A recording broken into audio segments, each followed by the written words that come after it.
Hey friends, have you ever wondered how you can pay off your mortgage faster? Or maybe you like to help your kids get into the real estate market.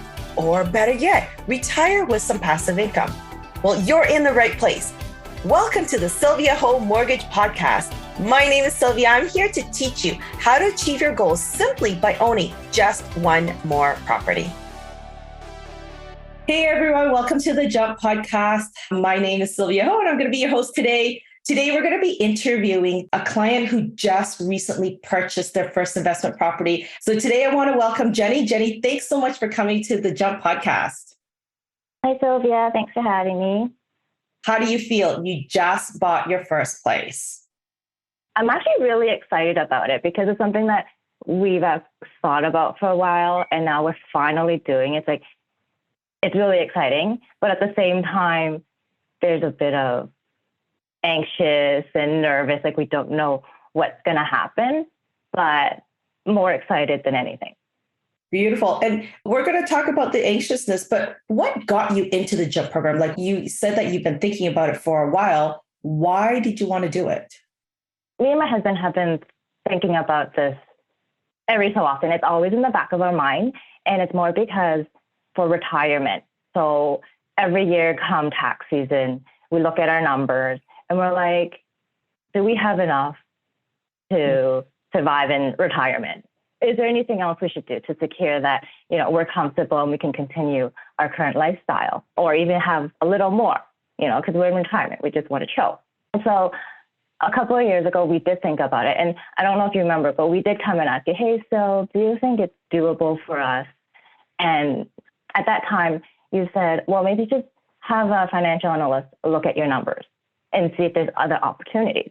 So that's what we did. And then the financial advisor gave us the option, the market's not too bad. Why don't we just try to invest in other products and see how it goes? So we did that for like 3-4 years, but things weren't progressing as we had hoped. And we know it's for long term, and things usually eventually, hopefully, will go up. But it wasn't going the way that we'd hoped. And we're like, okay, let's just give Syl a call to see if this investment property option is still open for us, because we don't know, do we make enough? We're not sure where the market is at. So that's when we decided to make the call to you and see what our other options are. And we also wanted to diversify our portfolio with what we already have. So we decided, okay, I'm going to book the appointment, make the call to Sylvia, and see where it takes us. And this is where we're at now. Okay. That's amazing. So the whole idea behind JUMP is for future retirement security, right? And just to diversify your retirement portfolio as well. Right. Okay, that's great. You had mentioned you are anxious. What are you anxious about? Well, for me, I'm not familiar with all this whole investment property. Like I hear about it a lot, and I don't actually pay attention to what's going on in the market. Yes, I know there's a lot of condos going up, but no idea the pricing. So I'm anxious because I don't know what to expect next. But I think because I have my husband to go through with me, and also because we have you to help us guide us through, and we have other friends who are going through it, it's kind of helping with that. It's making me more comfortable. I think the anxiety is more like, I don't know what to expect, and then how to deal with the negatives of it. Right. And then, so basically your mind is like, okay, this is new territory for me. And it's just like, now that I have this investment property, what are their next steps and how do I handle things that could happen in the future? I would go on Google and listen to other people's stories. And then usually when you do that, it's always the horror stories that you find. It's like, oh my God, is that going to happen to us? Then what do we do? So that's part of it. But I just try to stay positive. And my husband's like, okay, we're already in it. Let's just keep going. And we have good help on our side. So we'll be fine. So that's why I'm just focused on the positive of it and go with it. Horror stories sell. Humans are attracted to hearing these horror stories, right? But we don't hear a lot of the positive part of things, right? Yeah, there are horror stories, but it's not like it's the first bad thing that's going to happen to you. Like it's happened to other people. So we can learn from other people and what they've done. Right. So that's kind of what I did too. So I was like, oh, and I asked my friends who have investment properties, like, has this ever happened to you? What would you do if it did happen to you?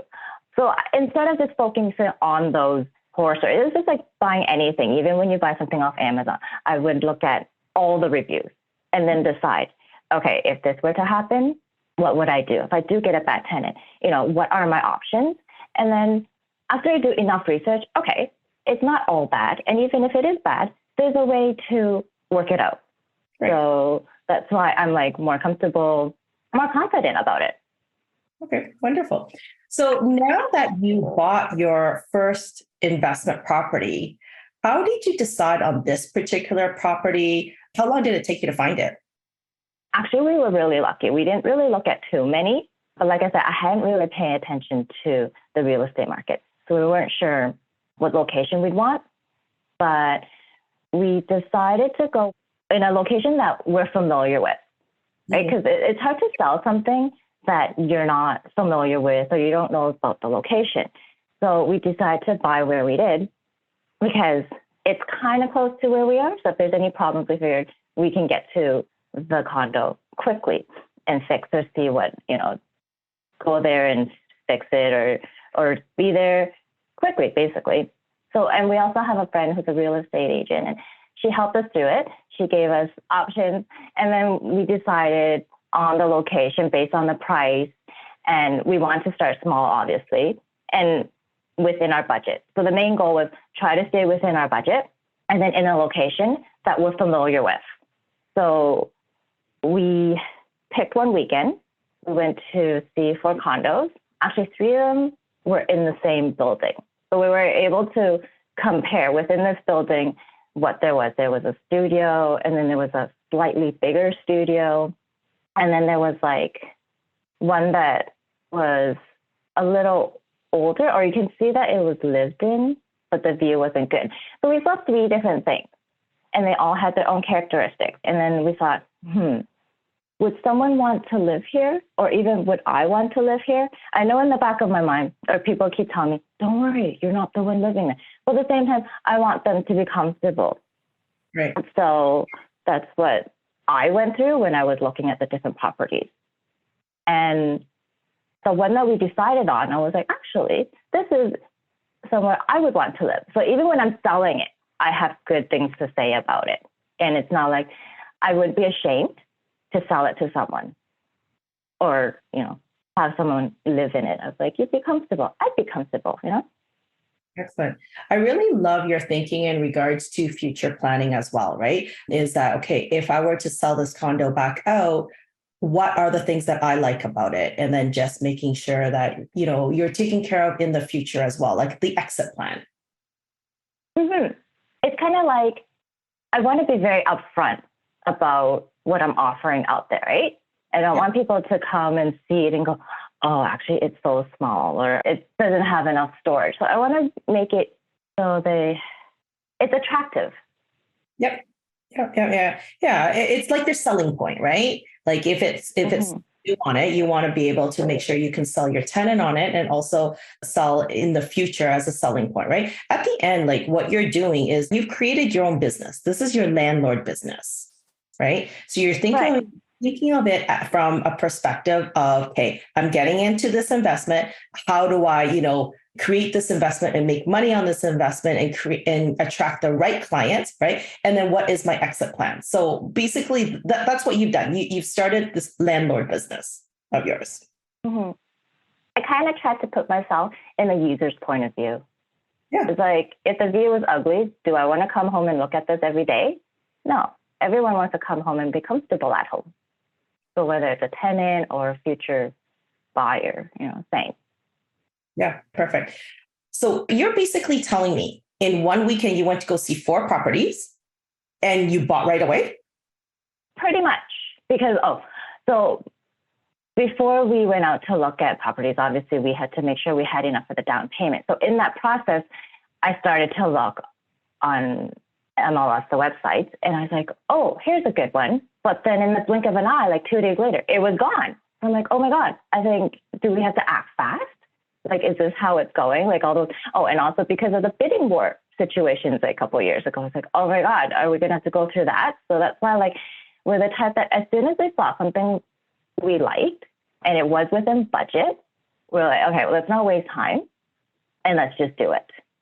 Because again, time is also money. So sooner we keep the ball rolling, let's say, then we can just get it over with.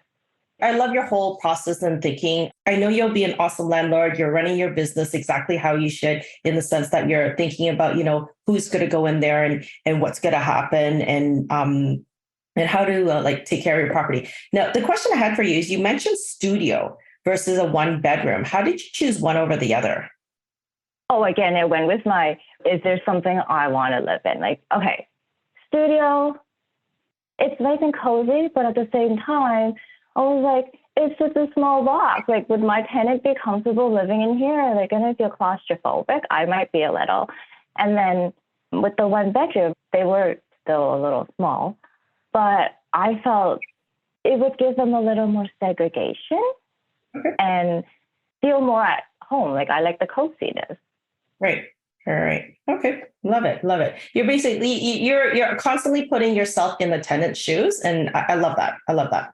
What recommendations or advice would you give other first-time investors in the process of buying? I think the most important thing, and maybe I didn't do enough, was still do a bit of research before you jump into it. Maybe that's where some of my anxiety came from, because I didn't know enough before I went into it. And so I feel like it's just like anything else. If you do enough research, you know what to expect, and then you weigh out your pros and cons. Also, I think it was really important was to find people who have gone through it and ask them for advice. Because I remember as we were going through it, I also listened to your podcast about someone who just went through it as well. And they had the exact same questions that I had when I was going through it. And I was like, oh my God, there's other people with the same questions going through the same thing. So I really think if it did more research, it would help a lot to know what to come and how to prepare yourself for things. Wonderful, wonderful. Anything else that you want to add, maybe about the mortgage process or about buying process or about this whole JUMP program? The whole mortgage process, because you have always been my go-to for my mortgage. That part was really easy, but at the same time, yes, it was a lot of paperwork, and I'm the type that likes to stay on top of it. So for us, as soon as we got your homework list, we stayed on top of it. And it'll make the process really easy. It's just a checklist. You check everything off and done. So to me, it's like stay organized and it'll be an easy, smooth process. Beautiful, beautiful. Thank you very much for that. We love our checklists also. And we find that a lot of clients love checklists as well. Now, last question before we end this podcast, and then we're going to interview Sandra. What's one piece of advice you would tell your younger self? I would tell myself, don't wait. I mean, honestly, yes, you don't know what's going to happen, but if you don't try, you really won't know what's going to happen. Even though we did it like probably 10 years later than we'd want it to, it's not bad, but I wish we would have started earlier. You're going to be closing on your property soon. I just wanted to give you like a little bit of advice in regards to, getting the property ready for your tenant. Before I go into it, what did your realtor recommend for you to do? So the condo that we bought is in a building that it's not very big and there's not too many units. So she just suggested to make our unit stand out a little more, to rent it out furnished. And then we can also hopefully get a bit more rent out of that. I love that idea. So in regards to furnishing the unit and then just getting a little bit more, like, are there a lot of listings that are for rent in this building or they're not? Like, why did she recommend that? Actually, there's quite a few. So that's why she suggested it, to make it stand out a bit more. And then hopefully we can also attract our tenants who just want to pick up and move in and not have to deal with all the furniture buying themselves. And then I don't even know if they like to put furniture together, but it's more for convenience. Just pick up and move in. Okay. I like that idea because you can definitely attract a different type of clientele where you can get a little bit more money, right? And then eventually get Mhm. your back for the furniture. No, we were talking about like booking the elevator. So my understanding is that you can book the elevator ahead of time. You just have to call the management company because I'm sure that you're not the first person wondering if you can book the elevator to move your furniture in. Yeah, for sure, because we're closing on a Thursday, and obviously I want to get our unit out on the market as soon as possible. And because we decided to furnish it, I mean, timing is everything with the delivery, but I wasn't sure if we can book the elevator even before we close. So if we can, that would be great. And Yeah. we can just get in there on the Friday or even the weekend and hopefully get it furnished and then get the listing out. Yeah, and getting it up on the market. Now, in regards to getting it up on the market, are you going to try to do it yourself or are you going to go through your realtor? We're going to go through a realtor because, again, this is our first time and we just want to get everything done properly and not be surprised by certain rules or things that we're missing or even missing out that would benefit us. So actually, I would suggest if you're unfamiliar or if it's your first time to, like maybe, I don't know if you have to pay them, but I would suggest go with a professional first.